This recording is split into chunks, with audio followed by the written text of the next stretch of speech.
Hello दोस्तों, महात्मा गांधी युग के बाद आज हम बात करने वाले हैं 1857 की क्रांति की, जो इतिहास के पन्नों में इस तरह से छपी हुई है जिसे इतिहास में कभी भी भूल पाना लगभग नामुमकिन है।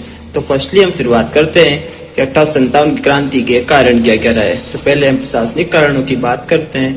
तो प्रशासनिक कारण यह था कि अंग्रेजों ने सभी राजाओं से उनके अधिकार छीन लिए थे। राजनीतिक कारण की बात करें तो लॉर्ड डलहौजी की हड़प नीति और लॉर्ड वेलेस्ली की सहायक संधि नीति इसका मेन कारण बनी। और आर्थिक कारण की बात में ये बात सामने आती है कि हम भारतीयों पर बहुत सारे टैक्स लगा दिए गए थे और उनको कहा गया था कि जो भी नए सैनिक भर्ती होंगे उनको समुद्र पार युद्ध करने के लिए जाना पड़ेगा, जो कि सैनिक नहीं कर सकते, क्योंकि उन्हें मान्यता थी कि जो भी सीमा पार समुद्र पार करके दूसरे देशों में जाएगा उनको समाज से निष्कासित कर दिया जाएगा। तो ये रहे 1857 की क्रांति के कुछ मुख्य कारण। अब बात कर लेते हैं इसकी शुरुआत कहाँ से होती है। तो इसकी शुरुआत होती है बंगाल की 34वीं रेजिमेंट, जिसमें काम कर रहे थे मंगल पांडे।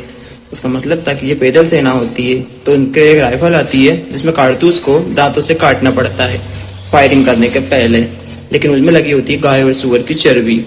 लेकिन मंगल पांडे नामक इस इंसान ने उसको यूज करने से मना कर दिया, इससे हमारा धर्म भ्रष्ट हो जाएगा, ये उन्होंने उसके लिए कारण बताया। लेकिन एक अंग्रेज अधिकारी आता है, उनको फोर्स करता है, तो इतने में ही मंगल पांडे उनकी कनपट्टी पे गोली मार देते हैं। तो यहीं से होती है 1857 की क्रांति की शुरुआत। उसके बाद में 29 मार्च को वो उस अधिकारी को मारते हैं। उसके बाद 8 अप्रैल को मंगल पांडे को फांसी हो जाती है 8 से 9 दिनों के अंदर। यहीं से 1857 की क्रांति की आग भड़कने लगती है और जगह जगह फैलने लगती है। सभी छावनियों में विद्रोह होने लगता है।